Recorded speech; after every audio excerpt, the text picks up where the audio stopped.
இந்த ஆண்டு ஜனவரி 1ஆம் தேதி முதல் 13 துப்பாக்கிச்சூடு சம்பவங்கள் பதிவாகியுள்ளதாக போலீசார் தெரிவிக்கின்றனர்.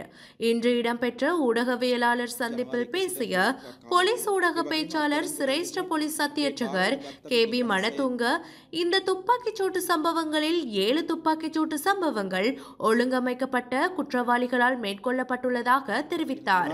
ජනවාරි 1 සිට මේ දක්වා කාලය තුළ වෙඩි තබා ගැනීමේ සිදුවීම් 13ක් වාර්තා වෙනවා. නමුත් මේන් සිදුවීම් 7ක් තමයි සංවිධානාත්මක අපරාධකරුවන් විසින් සිදු කරන වෙඩි තබා ගැනීම වෙන්නේ. ඉතිරි සිදුවීම් 6 වෙන්නේ යම් යම් හේතුන් මත පුජ්‍යලිකව දෙපාර්ශවයක් විසින් උදාහරණයක් වශයෙන් සැකකරුවන් 25 දෙනෙක් අපි අත්අඩංගුවට අරගෙන තියෙනවා. நாடளாவிய ரீதியில் இவ்வருடத்தின் இதுவரையான காலப்பகுதிக்குள் 13 துப்பாக்கிச்சூட்டு சம்பவங்கள் பதிவாகியுள்ள நிலையில் அவற்றில் 7 துப்பாக்கிச்சூட்டு சம்பவங்கள் பாதாள உலக கும்பல்களின் தலைமையில் இடம்பெற்றுள்ளதுடன் ஏனையவை தனிப்பட்ட தகராறு காரணமாக இடம்பெற்றுள்ளன. பாதாள உலக கும்பல்களின் தலைமையில் இடம்பெற்ற துப்பாக்கிச்சூட்டு சம்பவங்களில் 9 பேர் உயிரிழந்துள்ளனர். இந்த துப்பாக்கிச்சூட்டு சம்பவங்கள் தொடர்பில் இதுவரை 25 பேர் கைது செய்யப்பட்டுள்ளதுடன் 3 T56 ரக துப்பாக்கிகள் மற்றும் 5 கைத்துப்பாக்கிகள் போலீசாரால் கைப்பற்றப்பட்டுள்ளன. அத்துடன் இந்த துப்பாக்கிச்சூட்டு சம்பவங்களுக்கு பயன்படுத்தப்பட்டதாக கூறப்படும் 4 மோட்டார் சைக்கிள்களும் போலீசாரால் கைப்பற்றப்பட்டுள்ளன.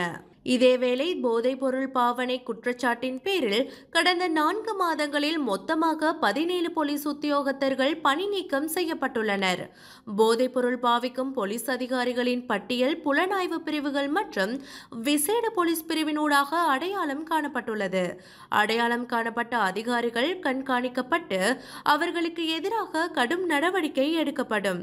அவ்வாறான உத்தியோகத்தர்கள் மருத்துவ பரிசோதனைக்கு உட்படுத்தப்பட்டு போதைப் பொருளை பயன்படுத்தியமை உறுதிப்படுத்தப்பட்டால் சம்பந்தப்பட்ட அதிகாரிகளை பணி நீக்கம் செய்ய நடவடிக்கை எடுக்கப்படும். போதைப் பொருள் பாவனையில் குற்றம் சாட்டப்பட்ட எந்த ஒரு போலீஸ் அதிகாரிகளுக்கும் மன்னிப்போ அல்லது இரண்டாவது வாய்ப்போ வழங்கப்பட மாட்டாது என அவர் தெரிவித்தார். ඔවුන් යම්කිසි මද්ද්‍රව්‍ය භාවිතා කිරීමක් සිද්ධ කරලා තියෙනවද කියන කරුණ තහවුරුනොත් ඔවුන් පොලිස් සේවයෙන් අපි ඉවත් කිරීමට කටයුතු කරනවා. ඒ වගේ මේ වන විට 17 දෙනෙකු අපි පොලිස් සේවයෙන් ස්ථිර වශයෙන්ම පොලිස් සේවයෙන් පහ කිරීමක් අපි සිද්ධ කරලා තිනවා. වැඩතහනම් කිරීමක් නොවේ පොලිස් සේවයෙන් පහ කිරීමක් අපි සිදු කරලා තිනවා.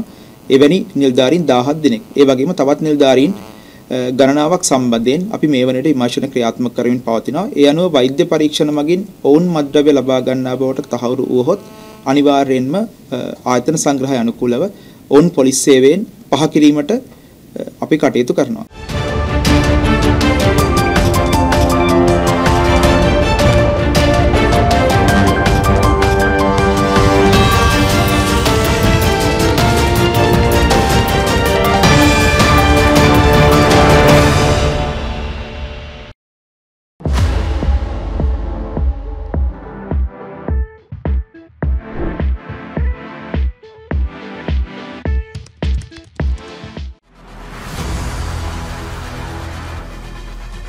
இலங்கையின் முதல் நிலை முதற்தர செய்தி வழங்குனர் வீரகேசரியின் குறுந்தகவல் செய்திகளை உடனுக்குடன் தமிழில் பெற்றுக்கொள்ள டயலாக் வலையமைப்பிலிருந்து REG இடைவெளி VK என்று பதிவிட்டு 87 960 என்ற எண்ணுக்கு குறுஞ்செய்தி ஒன்றை அனுப்புங்கள்.